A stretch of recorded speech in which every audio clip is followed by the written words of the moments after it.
Very well. Here's your seat, then. Let me get your chair for you, lovely lady. Oh, Eric was very charming, and his smile pulled at my heart. The way he kept flirting with me definitely designed him as the charmer of the demons, yet there was a little distance in his eyes. By the way, I apologize for my behavior earlier. Stealing your second kiss like that. Huh? Oh, yeah, when I didn't believe that they were incubi, of course. It's fine, I guess. I mean, you didn't just get up and grab a kiss for no reason, like Sam. I'm not as forward, unlike Sam. Suddenly, Eric leaned in and whispered in my ear. I won't lie, though. I enjoyed kissing you and feeling you melt in my arms. I was torn between smacking him and trying to play it cool. Unfortunately, this wasn't his route, so I had to smack him. I'm sorry. Ugh! That's going to sting. I'm sorry. I'm after Matthew's route, not yours, Eric. I'm so sorry. Sorry, I panicked. No, I was expecting that. I drew my attention back to the dishes. I was both intrigued and slightly scared by the amount of food they made. Seeing my expression, Eric leaned forward and proudly smiled, gesturing to all the dishes with a dramatic sweep of his arm. I made almost all of the dishes myself. Humorously enough, Matthew looked at him with a shocked expression. As if he was betrayed, his face changed instantly to that of a frown. And I'm the Queen of the Nile. What's that supposed to mean? Fighting amongst the brothers. Me, you, and James did the work together, dummy. It's you, James, and I, Matthew. Little boys will always make mistakes. Matthew looked at James in disbelief, probably for siding with Eric, and he annoyingly swiveled back to Eric to confront him. I'm not a little boy. I'm barely a year younger than you. Well, you certainly don't act like it.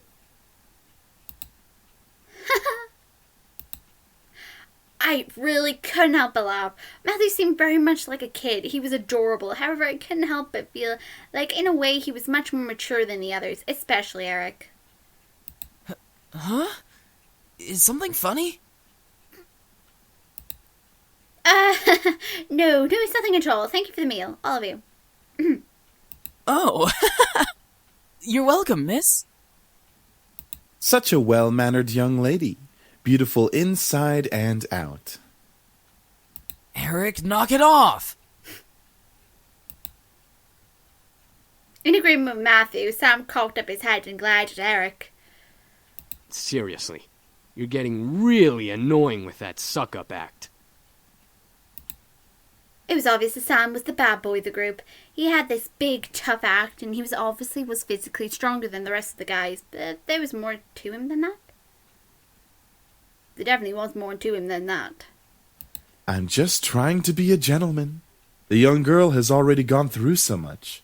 She deserves a good treatment. There's a difference between being a gentleman and being an obnoxious flirt. Schooled even by James. You're gonna need some cold water for that burn.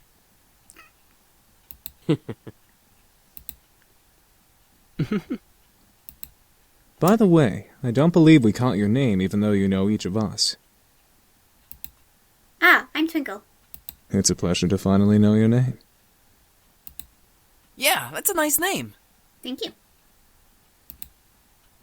They were all comfortable around me despite the awkward situation we were in. It was as if it were natural for them to be around humans. I guess that was just how incubi worked.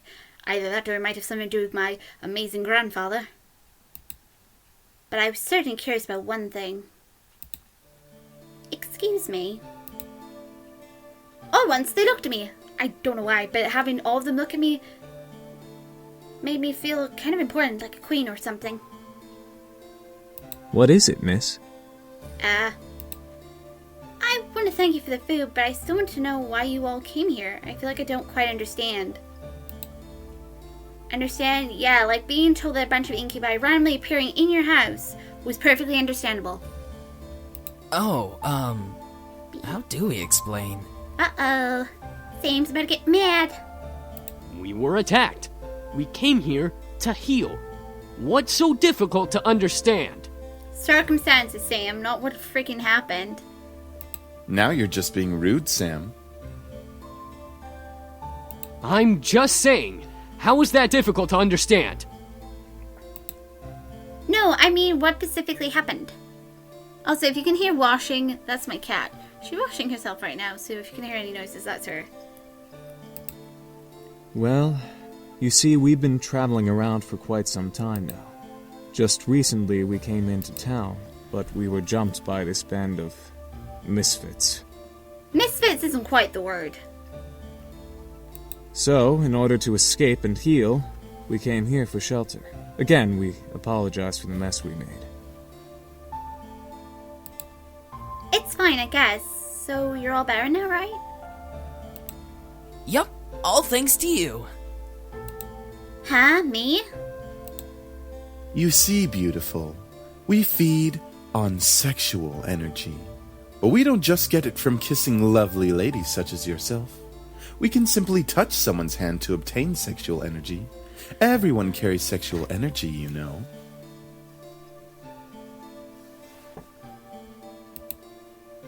I was still in shock about their power.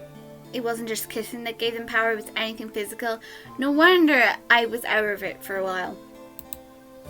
These incubi intrigued me, but at the same time, I could almost hear a warning siren going off in my head. Is there anything else you wish to know? Well, what do you plan to do now? Yeah, what are we gonna do now, James? That is a very good question. We just got here and surely we'll be hunted again if we leave. We can take him easily. Not without more training, Sam. The result of that was clearly evident in our last encounter with them. At the moment, I didn't know what came over me, but I suddenly felt sorry for them. They couldn't possibly survive out there if they didn't know it was illegal to break into people's homes. They probably didn't even know a bunch of other stuff. They probably would cause chaos all over town. Or on the flip side, they could be taken in for questioning and be poked or prodded like lab frogs for research. That was even worse. But most of all, they remind me of me. They reminded me of back then. I was standing alone. The entire class was filled with laughter and chatter, but I stood in the midst of it, quiet and alone. It was strange seeing the whole world pass in front of me with such vibrance all the while I stood there. On the other side, I wasn't engaged in any of the drama that might have arisen, like scribbling on someone's paper for revenge or kicking someone too hard. It was kind of nice just standing back and watching things pass by and life go on. I'd long convinced myself that I preferred being alone. I often said to myself in encouragement, yeah, I want to be alone. There's no one I like better than me, so I ought to spend more time with myself. But there was a certain bitterness there, coupled with being alone made me feel so sad. There was a difference between being alone and lonely. I just didn't realize it at that moment. And even after that moment, my father and my mother, there was no one to turn to. I was so lonely. That's when I decided on it, right then. I was going to see my grandfather. I didn't care if my father wouldn't take me. I was going to walk my way over there and see what he had to say about it. I never seen him before that. What better time to see him then? If no one else was going to help me with what I was feeling, I may as well have to turn to him.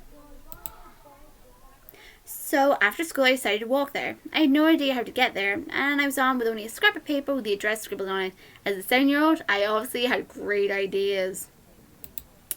I soon became lost, and like I always did when I felt lost, I just stood there on the sidewalk, back pressed up against the wall and eyes looking at the strangers passing by. And like always, people continued to pass by and life continued to go on. I was sadder than ever. I'd ended up in the situation I was originally in. Nothing had changed. I thought that I was silly for even thinking that I could change things with my own hands. That was until a voice brought me back to reality. Hon, is that you? Grandfather, you are a wizard, and you always find me. You were both my Jiminy Cricket and my wizard. I looked up and saw an unfamiliar face, but it was obvious that whoever this was talking to me knew who I was because they said my name. And from that moment, things began to change. Life began to move its rusty joints, and I realized that things were moving along. Suddenly, I had become part of the crowd that moved like a blur past me. I was no longer someone who stood there, still, and watched others hurry past me. Life had changed. I had changed. Because the very person who found me that day was my grandfather. I had the opportunity to help them, though would I?